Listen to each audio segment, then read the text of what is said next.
True fact. Hello. Hello, everyone. So I'll be doing a quick talk today on how to make cool web apps with Node.js and the Express Web Framework. So first off, what's Node.js? As Node.js mentions on their website, Node.js is a platform built on Chrome's JavaScript runtime for easily building fast, scalable network applications. So Node.js is more of a framework and a runtime for running and setting up applications with JavaScript than a fully fledged web framework. It doesn't have like view mechanisms and other things that you generally see in an MVC framework. It's just available as a platform. So you don't have to use another web framework to make an app with Node.js. It has great networking libraries so that you can create and set up servers yourself, but it is useful to use a web framework like Express. Node.js is also built around the concept of non-blocking I/O, which basically means that whenever you're going to open or write to a file, or whenever you're going to make a request or receive a request or something like that, you provide a callback, which is code that will get run whenever that data is ready. And then your code after that can run immediately instead of you having to wait for a request or file operation to finish until you can continue more code. So even though it's still single-threaded, it means that you can handle events very quickly, and it's great for having scalable web applications. Okay, so now what's Express? So Express on their website, as they mentioned, is a fast, unopinionated, minimalist web framework for Node.js. So Express gives you a bunch of goodies for making web applications that build on the Node.js platform. Um, as I just mentioned, it's built on top of Node.js, so you need Node.js installed to use Express. I'll go over how to install both in a minute. And it is heavily inspired by Sinatra. If you haven't heard of it, it's a really cool, simple web framework with kind of a similar ideology for Ruby. And it has basic routing and basic modular stuff. But similarly to Express, it's not a fully fledged MVC web application framework. Also, Express is really fond of the concept of middleware to handle requests and responses, and I'll explain that in a few minutes. So first off, I'm going to do a quick hello world tutorial / demo. So you don't have to, but if you want to, you can grab this presentation at that URL /go/express talk and follow along if you'd like. If not, of course, that link will still be available after the talk, and you'll be able to run this on your own time. So let's go over how this works. So first off, you'll need to install Node, since that's what Express uses to run your JavaScript. The installer for Mac OS X and Windows is available at nodejs.org/download. It's just a very simple installer file, and once you have that, you'll just have Node set up on your path, and everything will work, and it will be cool. If you're on Linux, I don't believe they have an official installer for that, but you can just search for Node and apt-get or whatever package manager you use. And if for some reason that doesn't work out, you can build it from source. Quick and very important note: if you are on Mac OS, do not install Node with Homebrew. Unfortunately, there's a recent issue which basically makes NPM completely blow up when you try to globally upgrade it.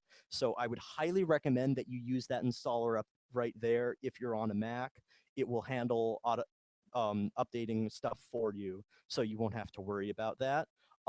If you have installed it with Homebrew for the purposes of this talk, you'll be fine for now. And then once you have that working, you'll want to install Express itself, which is available as a Node package.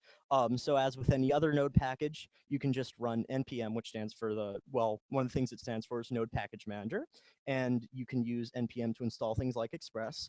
If you create a new directory and go into it, and you run npm install Express, it'll copy down a version of Express into the current directory, which you can then use to build a web application in that directory. So we're going to go ahead and make a quick little hello world example. So first off, we're going to have an application.js file. And this is going to be a very simple server that just says hello world written with Express running on Node. So the first line is, this is how imports work in Node.js in general. So you have the require function, which basically you give it the name of a package, or you can give it a path to a file, and it spits back that module, which you can then save to a variable. So instead of doing like require quotes express like you would in Ruby, or import express or something like that, you just assign the requiring of express to your variable. So express is essentially the name of the whole module, and you can access all this stuff right there. And if you're not familiar with JavaScript, var just means that you're just creating a variable with that name. Always use that when creating a new variable. And then on the second line, um, we are running the express command, which will basically just create a new express application that you can work with. And we're going to call that app, so we can start putting routes on it and doing cool stuff and running it. So we have an app.get call. So basically, this is going to set up routing. So slash is the URL that someone will request. So if someone goes to the root of your app, um, the path will be slash, and then it will run this function. And functions for routing in Express generally take in two parameters, request and response. So request has information about the request. So whenever someone like types in google.com and hits return their web browser is making a request to a server, and then the server does some stuff and sends an HTTP response back with some HTML, and then it renders it. So we have access to both of those objects right now. To actually write something to the body of the page that the user will see once they load this in their web browser, you just use .send on the response.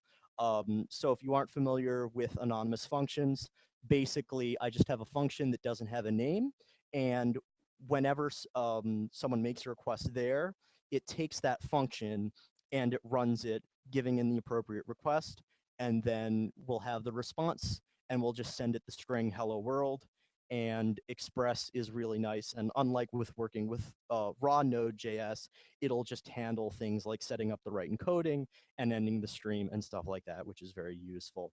So now that we actually have our app with our route for now, of course you could have multiple routes, but now that we have that app set up, we'll create a simple server. So you simply call app.listen, and it will start a server running on that port.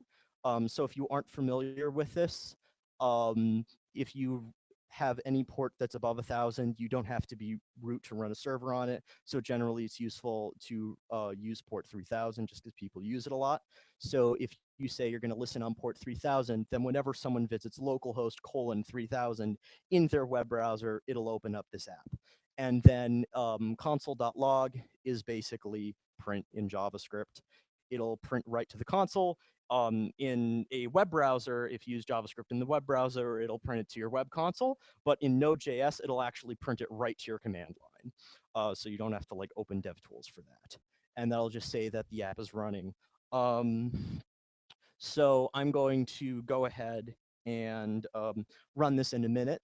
So what you're going to need to do is simply use the node command with the path to the JavaScript file you want to execute, and Node will execute it just like running Ruby with a file name, or Python, or any other scripting language with a file. And you'll also have Node's built-in libraries available along with your usual JavaScript stuff. And then we'll go ahead and open localhost 3000. So I'll just go ahead and start this up real quick. Okay.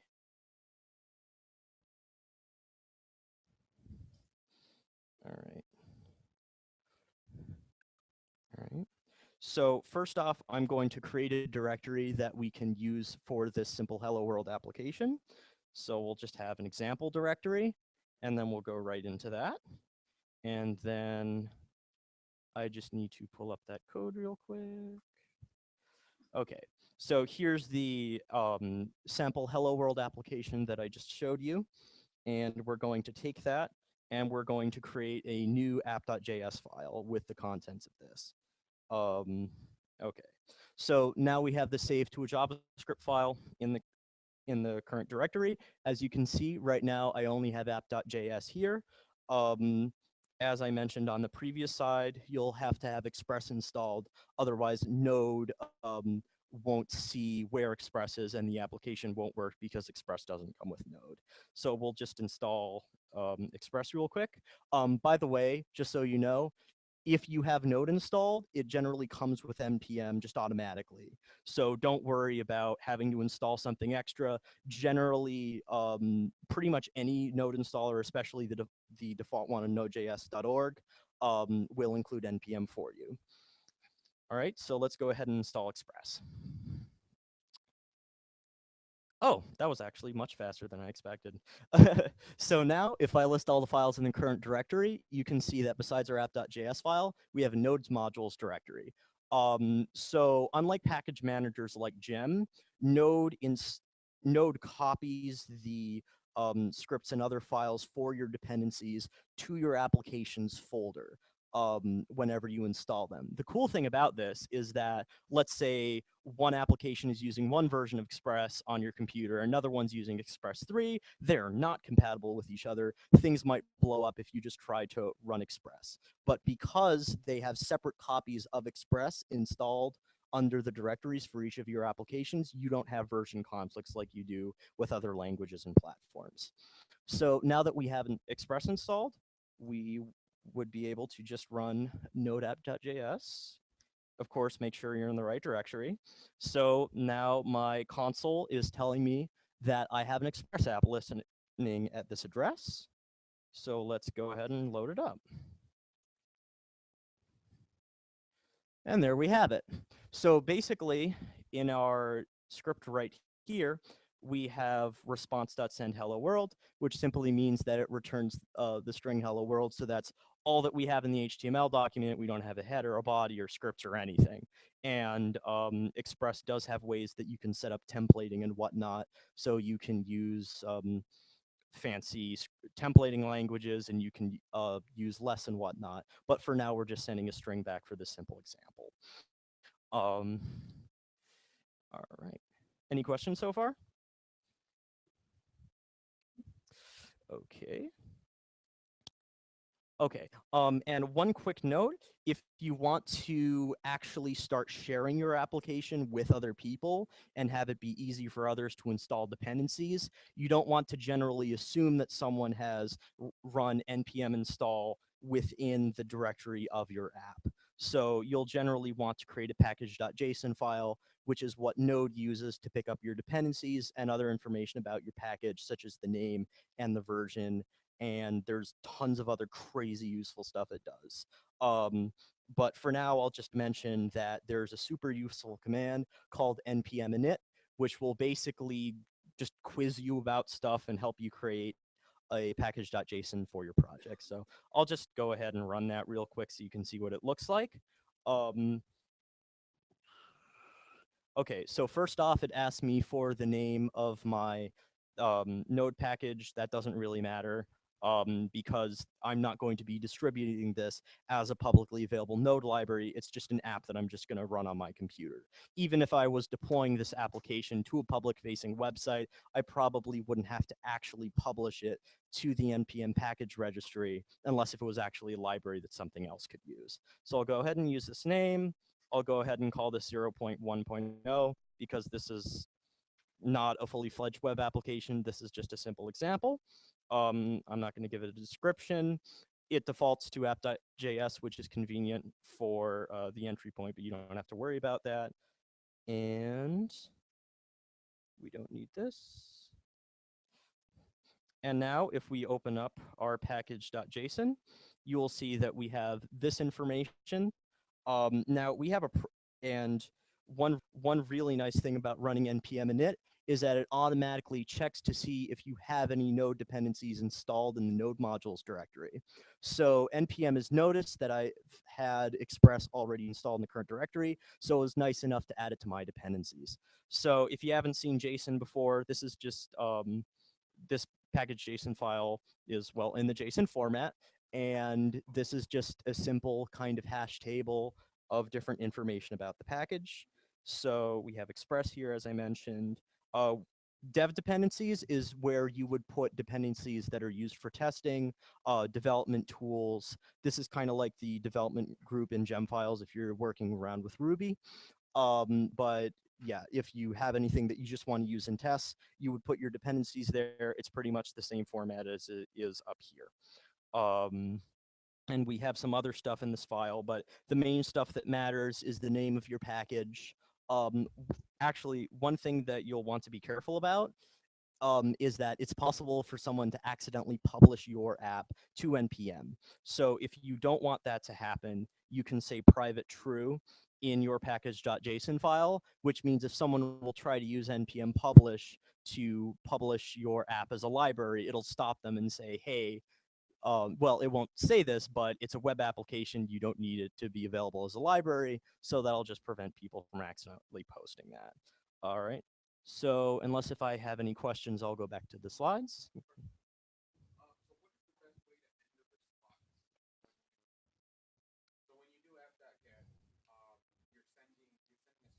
Mm-hmm.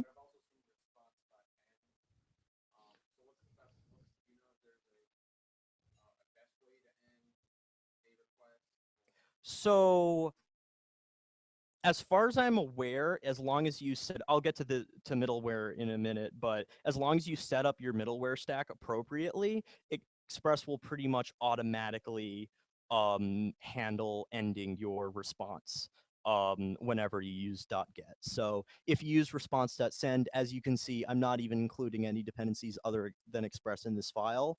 So it's smart enough to just realize that I've gotten to the end of dealing with my routes and whatnot, and it can just send this back. Now, this is different from Node. You might be asking this because if you use, what is it, create server in just raw Node.js, you have to say, is it like, I think it's response.end, and you tell it that, hey, I'm done sending data, please end the response. Express is nice enough to just do that for you. So I'm at the end of dealing with my routes, and it'll just take care of it. Does that answer your question? Okay. There are some issues, as I mentioned, with dealing with middleware, but I'll get to middleware right now. So, oh wait, no, I didn't want that.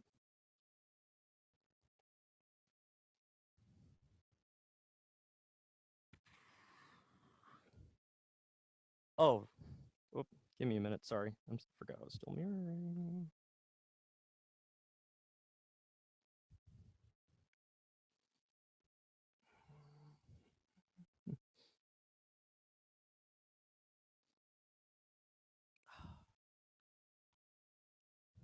Okay, so now I'm going to go ahead and talk about middleware.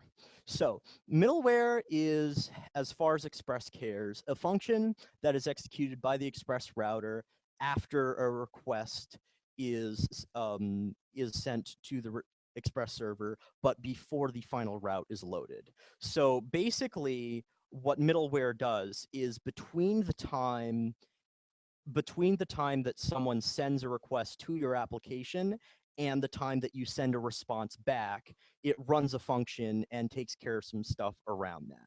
Now, this might sound very abstract, but there's actually a lot of really useful stuff that you can do with middleware. You can use middleware to create a logger by having things be logged before or after other requests after your middleware are run. You can use it to handle errors. For example, if you have some routes, and then after that you have a middleware that does something to display an error page, your middleware will only run if any routes haven't been matched before that middleware. So that's very useful for doing things like displaying 404 pages. I'll give you a code example in a minute. You can also use it to render templates and deal with routing, as I just mentioned. Okay, so how do you actually use middleware? Middleware is very useful if you can't use it. So Express has an app.use method on your application, and you basically pass in a function, and you can create your own function, and I'll show you how to do that, or you can use a library. In fact, Express's default application generator, which I'll mention in a few minutes as well, actually includes a bunch of cool middleware automatically for common things like displaying a favicon and dealing with templating and whatnot.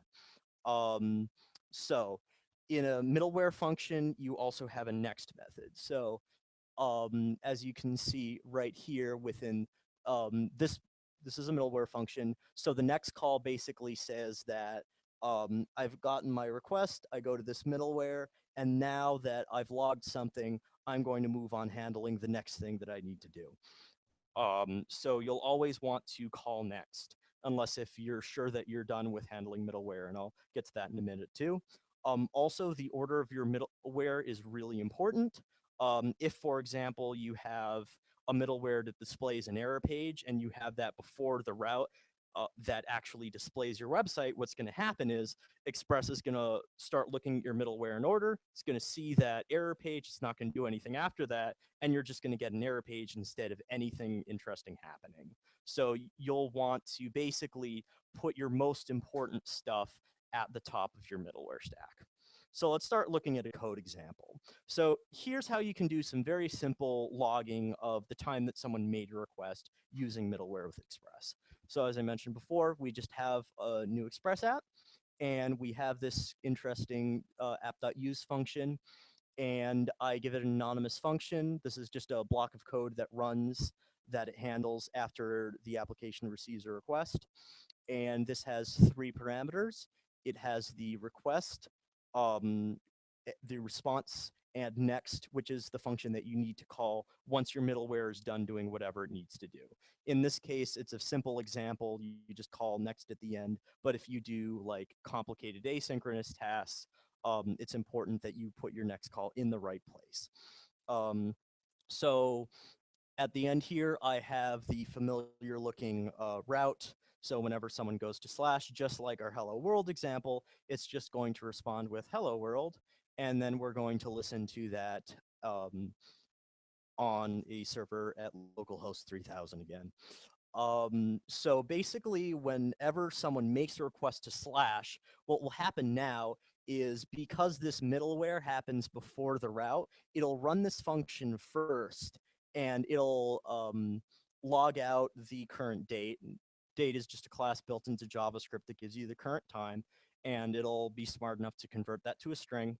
So it'll tell me the time, and then it'll go to the next thing, which in this case, it could be a middleware, it could be a route, it could be a bunch of different things. In this case, it's just a route that displays hello world, and then it'll show this. If we had any code after next, it would actually run that after this was finished. But in this case, we don't have anything else to do after the page is requested. So I'll show a quick example of this now.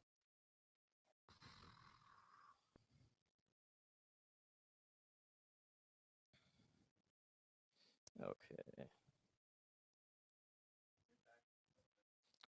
This is from, yes, Howl's Moving Castle. Yeah, it's pretty awesome. Anyway, so if we just copy paste some code again. Oh, I can't do that? What? Oh. Okay, my bad. I got this. Okay, so now I'm just going to move some code to the same app.js file. Fortunately, I'm not using any new libraries. I'm using the same version of Express, so I won't have to run npm install again because I still have it in this directory. So now that I have our middleware in here, I'll go ahead and run this. Okay.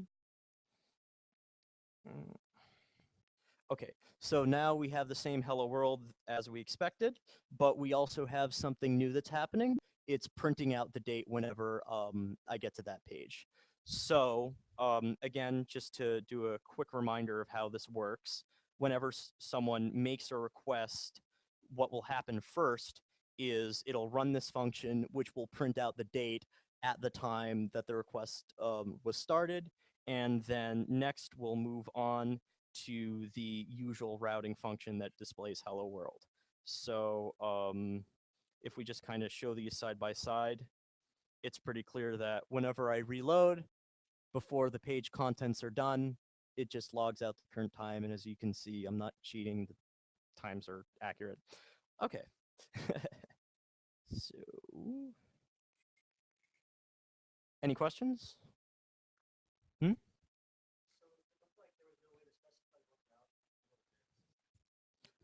Um, yes, you actually can. So, for the sake of this example, I'm keeping things simple and I'm using app.use without any routing paths, which basically means that no matter what path you request, it's going to run through that. Now, one thing I could do is I could just say only when someone goes to slash, and then just keep this function here, and this should work as is.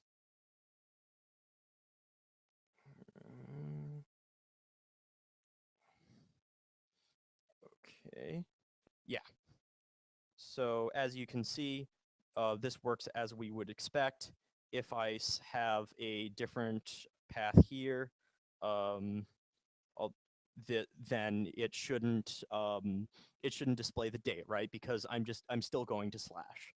I'm not going to slash hello. So I'm just going to kill my server, restart it, and I'm reloading, and the date isn't popping up because this middleware is now only looking for requests to slash hello. And I believe Express does support more complicated things like having IDs and having regular expressions to match URLs, but this is just a simple example. Does that explain? Cool. Anything else? All right, so back to business.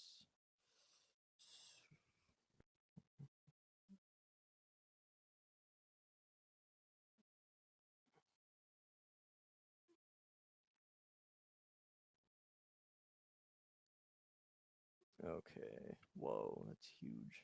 Oh, wait, that's not what I want. All right. Okay, so now that we have a simple Express application and we know how a basic Hello World example works, I'm going to go over the Express generator, which is a useful command line tool that helps you create a new Express app with a whole bunch of different useful middleware built in. And it also has like templating language support, and it makes things modular, and it lets you have routers and some other fancy stuff. So it's a really great place to kind of bootstrap a new Express application for a more complicated example or like a production application. So, all right. So let's talk about how you use the Express generator. So Express generator is a command line tool that you install with NPM. So as with most command line tools for Node, you have to give it the -G flag, which just says install globally. So you'll have to run npm install express-generator. This does not have to be run inside your application directory because this will just be everywhere on your machine in your user. It should work. One quick warning, you will probably need root to do this. So you'll probably want to put sudo before that. If you use this on Mac OS, I believe you need sudo-H at the beginning. Okay, so once you actually have the generator installed, you'll have the express command on your path, and you can simply run express and give it the name of a path, and it'll create that directory, and it'll put some basic application template there for you. We'll do another quick example, which is basically just a hello world with the default generated template. We're going to use --EJS, which is a templating language that's based around HTML.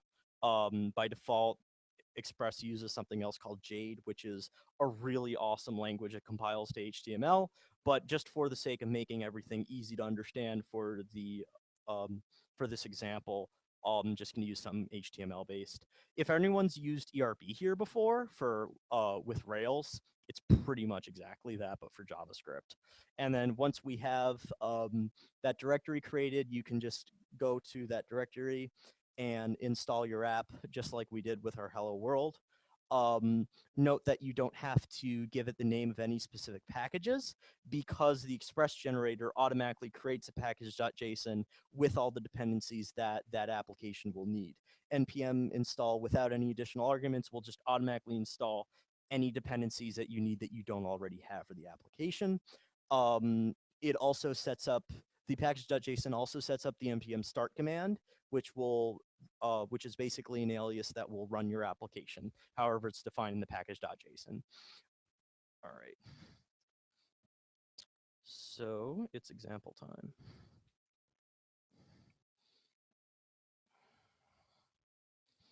Okay.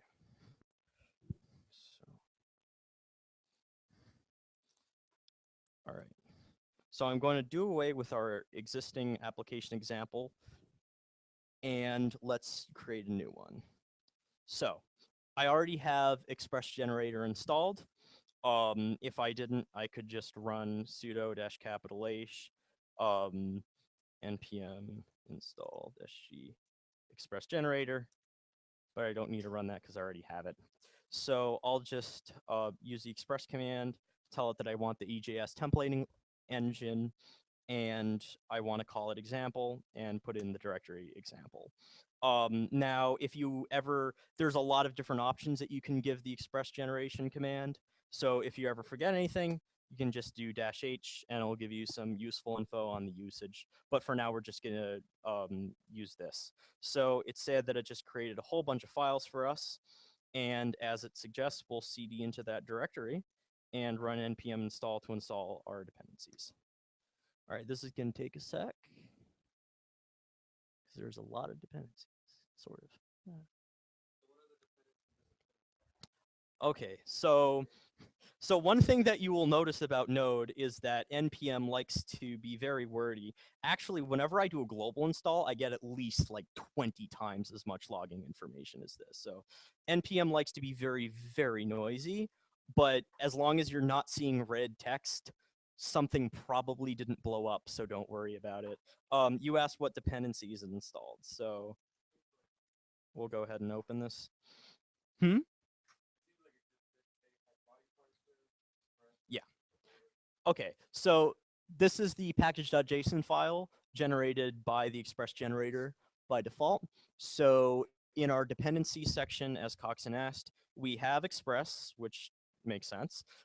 We also have body parser, which is one of the middleware functions that isn't built into Express itself, but is there if you use the generator, which is really cool because that means that any middleware is optional. It's not something you're forced to install just because you're using Express. So Express is super awesome at being modular with middleware it comes with.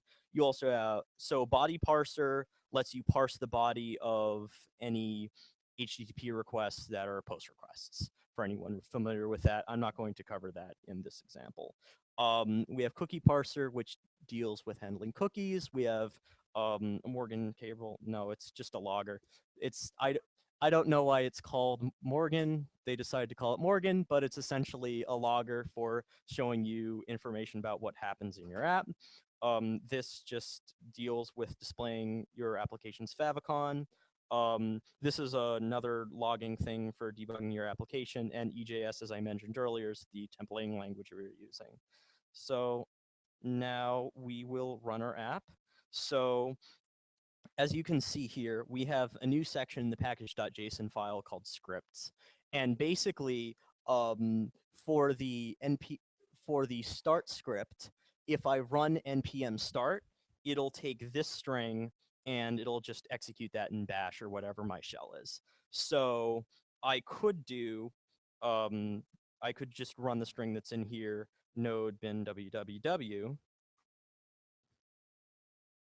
or I could run npm start, and it'll do that for me. So let's run this. All right. So, oh wait, that's not right. Oh, there we go.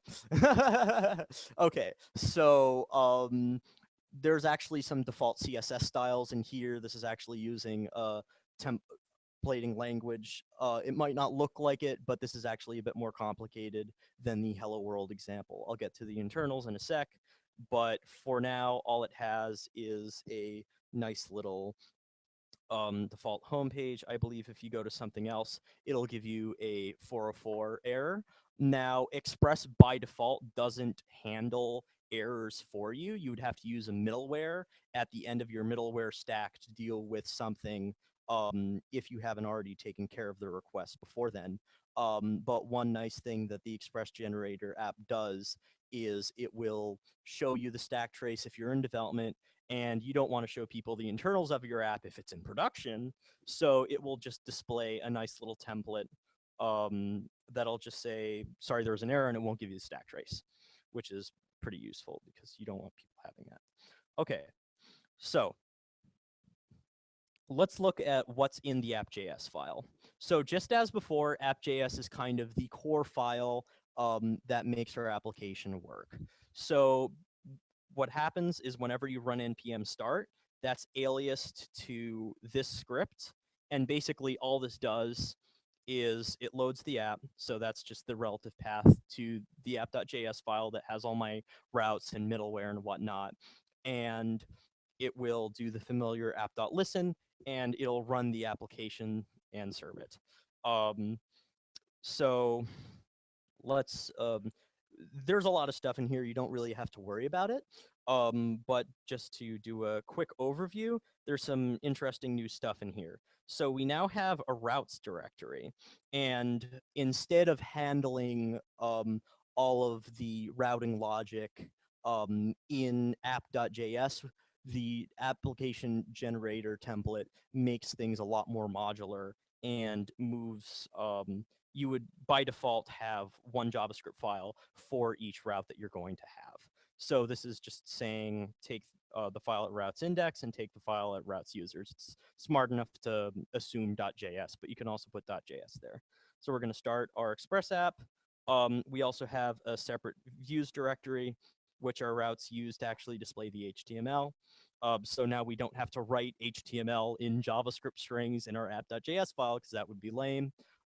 We now have our own views for that. And there's error handling. It might look a little complicated if you're not that used to Express, but don't worry about it. We'll look at how the routes work real quick. So let's say that somebody visits slash here. So what's actually going on? It's saying that we have our routes loaded, our default routes, and we're just going to bind this to slash. This is just a variable, which is just the middleware function for running this route. And then, as I mentioned earlier, this uses this file. Let's look what's in here. So this is using something called a router. This is another thing you don't really have to worry about. But basically, the idea of a router is you can have kind of a sub collection of routes built around some sort of path. And like you could mount this router at /hello. And instead of our hello example being at slash, it'll now be at /hello. But if I also had other routes here, which you can do, you can have multiple routes in a router, all of those would be moved around the subpath. But for now, we just have a simple web application with one page. We don't have to worry about that. So whenever someone requests that page, it's going to call response.render. So render basically just looks up the appropriate view. This time it's called index, and it simply enough runs the file called index in the views directory. And we're going to pass in a quick JavaScript object which has some data in it. So it's going to set the title variable to the string express. If you aren't familiar with JavaScript object syntax, this is basically a hash table. So the key is the string title, and the value is the string express, and we can look that up.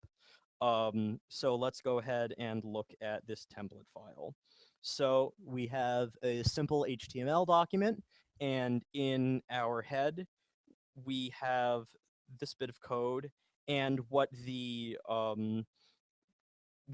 angle brackets present equals does is it runs the JavaScript code within there, which right now is just the variable title, and it displays that as a string within the HTML document itself. Again, if you've used herb with Rails, it's pretty much exactly how herb works, except it's JavaScript, not Ruby within those brackets. We're also loading a style sheet. One of the nice things that the default app generator comes with is a static middleware. And basically what the static middleware does is you can have a public directory within your application, which as you can see we have right here, and any files in here will just automatically be loaded without any sort of uh, with less middleware, no templating happening when the file's loaded. It just spits the file over. So even though this is in public style sheet style, public is mounted to the root of the application. So just like the public directory in a Rails app, it'll automatically just serve this at /style sheet style.css. Here we're loading the title once again. So instead of displaying it in the title of the page, we now have it in a header. So as you can see here, if I go back to the root of the application, Express is displayed both in the tab, in the page title, and in this H1 tag. So if, for example, I went into my router and I changed the title to say hello world, I'll just restart my app real quick. And now that variable will be something different and it will display something else. So we'll go over here. And now it says hello world, welcome to, oh, that looks kind of weird. Welcome to hello world. Okay, so that was just a quick example of loading this variable into the template. And perhaps more interesting things that you can do, you can have any JavaScript code that you want within this routing function. This works even if you just have it within app.js, as long as you're actually hooking it up to a route that you're going to use. And for example, I could make it so that title instead was going to be the current date. So I just want someone to see the current date whenever they load this page. I didn't restart the server. Okay, so this looks kind of lame because it's saying welcome to Wednesday, November 5th, 2014. But hopefully you get what's going on. So that variable once again is replaced, but now it's actually dynamic value. And whenever I refresh the page, it goes back through Express's middleware stack and eventually gets to the route, runs that code, and then spits the new date into the template. So in case it's not clear, this code gets run every single time someone loads that page. That doesn't just happen once. If you want code to happen just once, you can put it in your app.js file and load variables into your templates, but this will load each time. Were you going to ask a question?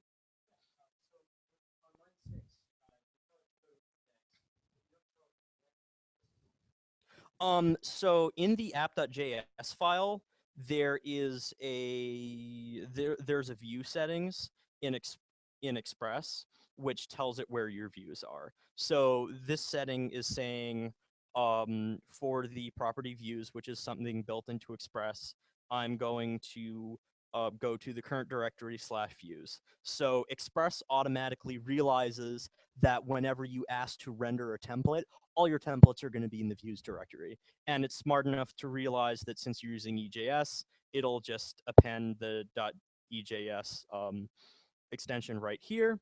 So when I say render index, it'll render views /index because it already has the view loaded. That makes sense? Any questions?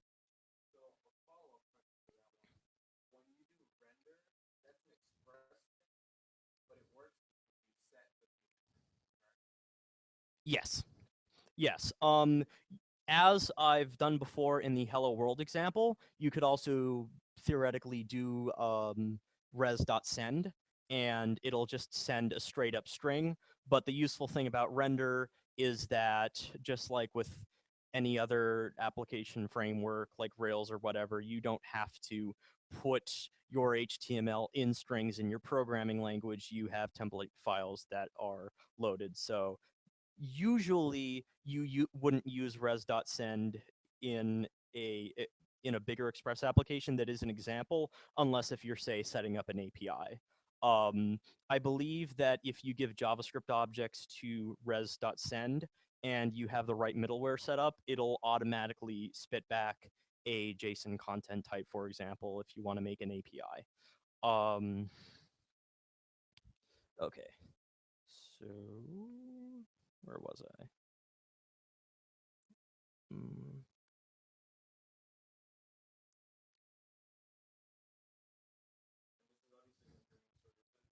Yes.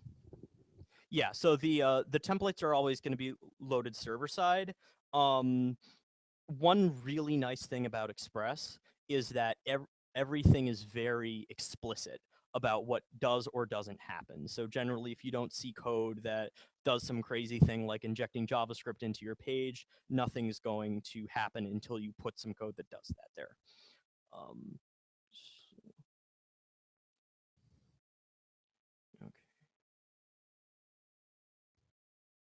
Okay, so oops, sorry. Oh wait.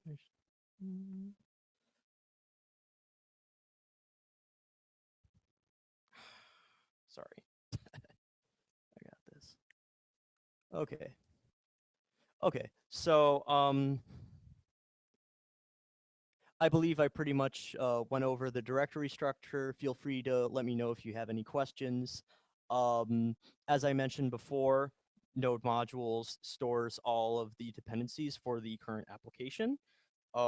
So if for example, I'll just pull up my terminal real quick, I ran ls in this application on the Node modules directory, just to list all of the directories there. There's one directory for each dependency I had. So I had, this is seven things. So there were about 7 dependencies in my package.json, and there's 7 directories here. There's one for each package.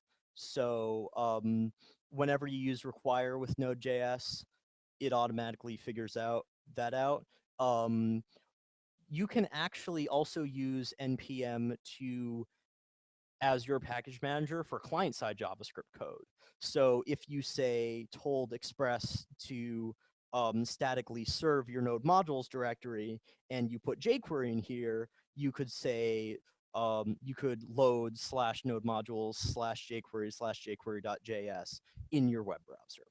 And fun fact, npm is working on being more of a fully fledged client-side package manager so that you don't have to use things like Power if you don't want to. So anyway, okay, so let's rant more about npm. So I mentioned npm install. If you don't give npm install an argument, it will, if you have a package.json file in the current directory, automatically install all of your dependencies. If it notices that you're not in production, I believe it'll just automatically install your development dependencies unless you tell it to otherwise.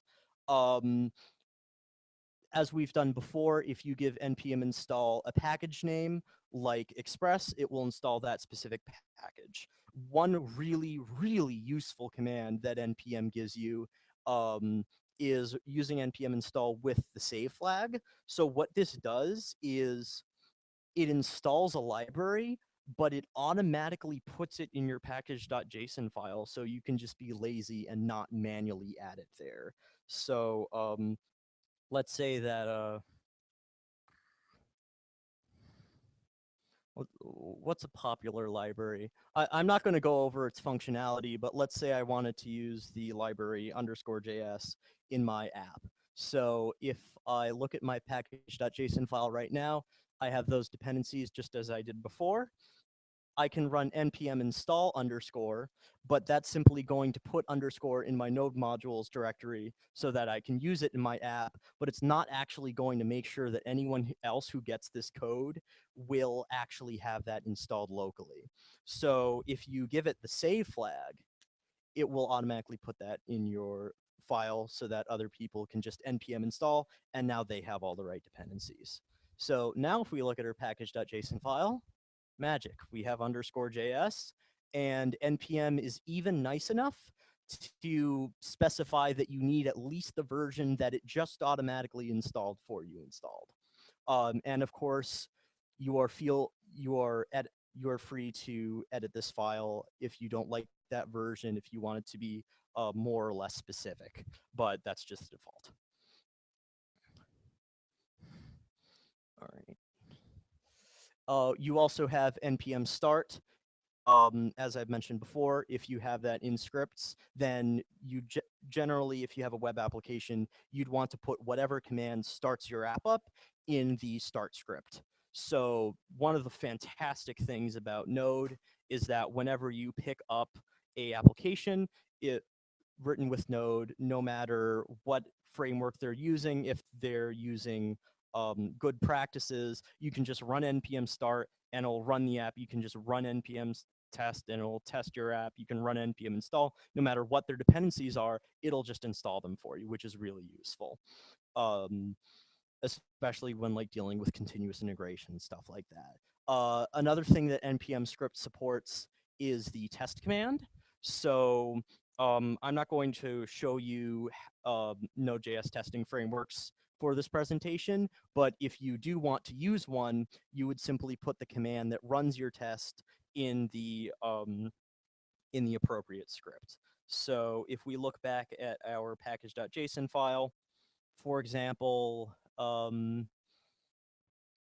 let's say that this isn't very realistic, but let's say that my test is also just going to run that same file. Now, ideally, you'd want it to be some sort of unit test thing, but if I just decided that for the sake of testing, I just want to start up the application and just be lazy, then you can just run npm test and it'll do the same thing, but be good and like actually have unit tests. Hmm? So the so the default application template, besides including the slash route that shows the hello world page, also includes a simple example of a page that just shows like a basic API.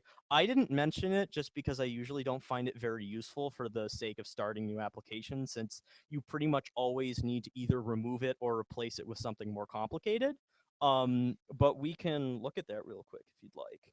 So I'm just going to sidestep what we're talking about and we'll look at how that works. So if we look at our app.js file, along with loading our main routes, we're also going to load the user route. So if you go to /users instead of just slash, it'll start the user route. So, and then in this response, it's using res.send instead of res.render. So as we talked about a couple minutes ago, this isn't going to actually show the HTML and the CSS around the page. It's just going to have the string respond with a resource. And it doesn't even have a template. It's so simple, it doesn't even have a template. Yeah, so if we just go to localhost 3000 real quick. Oh, I should probably start my app. Oh yeah, I still have this thing going, but we're not going to use the slash route. We're going to go to users, and then it just says responds with a resource. I believe. So as I mentioned before, I believe that if you just give it some JSON here, it will actually give you the correct content type, right? So if you want to have a simple JSON API so that people can programmatically use your application with JavaScript's object notation, you can just give it this, and Express should be smart enough to have this work. Let's double check that. It's not npm test. Wait, what? Oh, yeah. Okay, so this is showing us the data as one would expect. but let's actually make sure that that has the right header.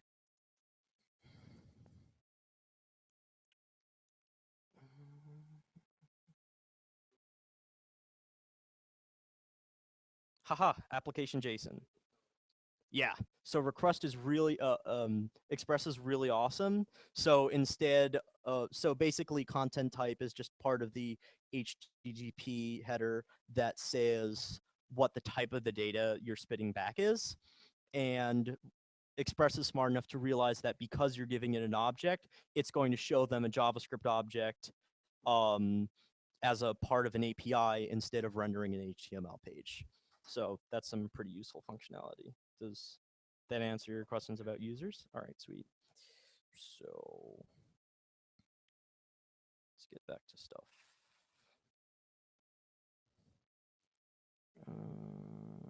All right.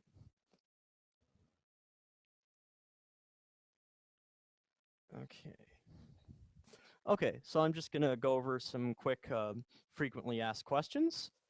So one thing you might be wondering is Express an MVC framework? How do I do models? What if I want to use a database? Well, Express aims to be very simple and very minimalistic and doesn't actually come with anything like Active Record or whatever that deals with a database. So Express's philosophy behind this is that if you want models, if you want to use a relational or a NoSQL database, or any other database, you just use it yourself. So because Express is built on Node, you can use any Node libraries that you can install with NPM, as I mentioned before. And there's a ton of awesome libraries that give you models. One of my favorites is Mongoose. Mongoose is a wrapper around the MongoDB database. MongoDB is a not relational database, it is a document store. So basically the idea behind it is that you have documents that are pretty much JavaScript objects. It's a little more complicated than that, but it's really nice for working with JavaScript because the format is so similar to JSON. And one nice thing about Mongo is that there's no schema. So unlike SQL, you don't have to have um, a certain column for every single row in your table. Instead, you have documents that have values on them that are completely optional. You don't even need to say what the format is. Okay, so going back to stuff about Express. Is Express production ready? Is this just some hipster web framework that isn't safe to use? Not at all. It is definitely production ready. It's used by tons of like big companies. It's used in the MySpace rewrite. It's used by LearnBoost, which created a lot of really useful Node libraries. I'm pretty sure that Express uses some of them, if I remember correctly. Storify, Clout. There's some Mozilla stuff that uses it. I believe the Node.js website said that companies like Facebook and Microsoft are at least using Node. That probably means they're using Express because it's the most popular Node web framework out there. But it's still using the Node platform, so it's definitely very safe to use in production. Um, Also, what if you want to use something like less so that you can have variables in your CSS? Or what if you want to use Jade or other templating languages besides one that are directly HTML based? Well, as I believe I've mentioned before, Express actually, the generator comes with a whole bunch of different templating engines that it can set up for you. Besides EJS, it can do handlebars, Hogan. By default, it'll do Jade, so Jade isn't mentioned here because that's what it does by default. You can also choose less stylus or compass for rendering your CSS, but by default, it just uses plain CSS and just gives that to the browser without processing it. Express also lets you write your own functions in middleware to handle dealing with style sheets or templating engines or anything like that you want to do. So you can basically use any templating engine written in JavaScript as long as you can just get the right format over in your app.js file with your middleware. Um, yeah. That's pretty much everything. If someone has questions or if someone is curious about seeing what Jade looks like, which is also useful because it's the default templating engine for Express for showing HTML. So it's just kind of a nicer syntax than dealing with verbose HTML for writing your pages. Would anyone like to see Jade real quick? All right. I'm not going to go into it in depth, but I'll just show you what it looks like. It's all your fault. Now this is going to be like an hour longer. Yeah. So if we look in our app.js file, static should be in here. Where's static? No. It's totally in here by default. I looked this up before. Oh, yeah, here it is. So I think I mentioned this before, but one of the middlewares that Express comes with is called static. So basically, you just give it the path to your public directory. You can also name it whatever you want. It doesn't have to be public. It's just like that by default in the generator. And anything there will be available to you at /, whether you're loading it on the client side or someone's going to load the file directly from your browser. So just to show it off once again, you have the public directory with all your stuff in here. And I mean, I could even create a custom HTML file.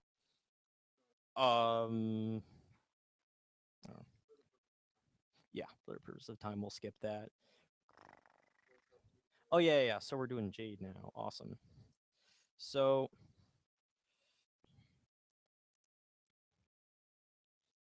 I'll just call this Jade example. I'm not going to tell it to use EJS because I don't want that anymore because I'm cooler. All right, so let's open up our Jade example. So not surprisingly, this is still using the Express generator. Almost everything is the same. There's two major differences. One, our views directory has Jade files, not EJS files, so it's not HTML based. And you can also notice that the view engine property in the application is set to Jade. So yeah, Express will just automatically now find Jade files in your views and load them. So let's go ahead and look at what the index looks like now. So Jade is super awesome and really simple. So by default, Jade has a concept of layouts. So basically, you'll have some basic code within a view, but you'll also have a layout which kind of goes around the HTML of any of your pages, just like the layouts directory of views in Rails. So right here, so let's figure out what this means at all. Okay, so Jade is indentation based. Has anyone here used Haml or Slim? Haml's different. Anyway, if anyone's used Haml or Slim with Ruby, Rails, etc., this is kind of similar to Haml. So everything's indentation based. So first off, on each line of code, you'll have the name of an HTML tag. So, and then equals means that it's going to execute some JavaScript code on that line. So this is basically the same thing as writing H1, and then let's say that we are using EJS title. So basically, Jade is smart enough to realize that there's nothing besides the title in there, so it will actually end our H1 tag for us on this line. And then we'll have a paragraph, which is just a p tag, and these hash curly braces syntax is just another way of saying I want to get the value of this variable and show it in the page. And if we look at localhost 3000 again, oops, I forgot to start the server again. My bad. Oh, just a sec. I need to install Jade.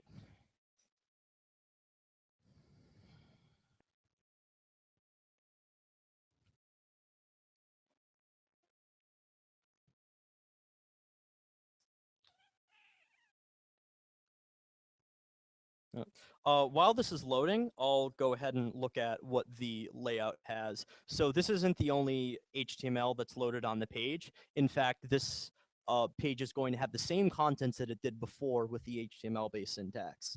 So what block content means is that in the layout, it's going to load a page called content within there.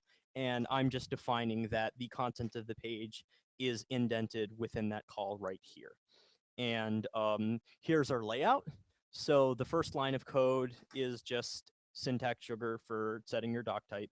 And this is your HTML tag. Notice that there's code indented after this. So what this means is that Jade is going to load all of the stuff within HTML, and then at the end, it's going to end the HTML tag with just /HTML. Same case for the head here. And now your HTML head has the title of the page. So you're going to have the HTML tag, which has a head tag, which has a title tag, which is loading the same title. This is how attributes work in Jade. So this is the same as doing link rel equals style sheet ref equals, etc. Jade is also smart enough to realize what tags need to close and what tags don't. So that's generally not an issue. It'll handle it for you. And then within the body tag, it renders the content block, which we already looked at right here. And if we start our app and just load this, as you can see, it looks the same. And if we just want to show off how cool Jade is a little bit more, let's say after this paragraph, we wanted a quick list of information. So I'll just have a UL, which is just HTML for having a list of items where the order doesn't matter. I'll have a list item, which is one of the things in the list, and I'll just say 1, 2, 3. So this is going to, whoops. So this is the same as doing UL list item 1, list item 2, etc. And then it'll automatically end the UL for you as well. Oh, and I forgot 3. I think Jade is actually cool enough to let you put HTML in your template. I think this will work. Oh, no, it doesn't. Never mind. I lied. Ignore that just happened. But yeah, if we look at this now, Jade is awesome, and we now have our list with our 3 items in it. So again, quick reminder, when you have these multiple things on this line, this just means that you have an li tag, and within that is just the plain text 1. And you could also do like equals, and I want to say what 2 plus 4 is, which is just some basic JavaScript, and it knows math. Okay. And if we just look at the page contents, so let's not do that. So for efficiency reason, Jade doesn't actually indent your HTML. So let's just look at our inspector real quick, because this will look nicer. And as you can see here, we have the UL tag with the 3 LIs that each have 1, 2, and 3 respectively. Any questions about Jade? No? All right. Okay. So, any additional questions? Anything that you'd like to have me demo real quick, if it's not too complicated for the sake of people's time? Nope. All right. I guess that's the end. All right, thank you.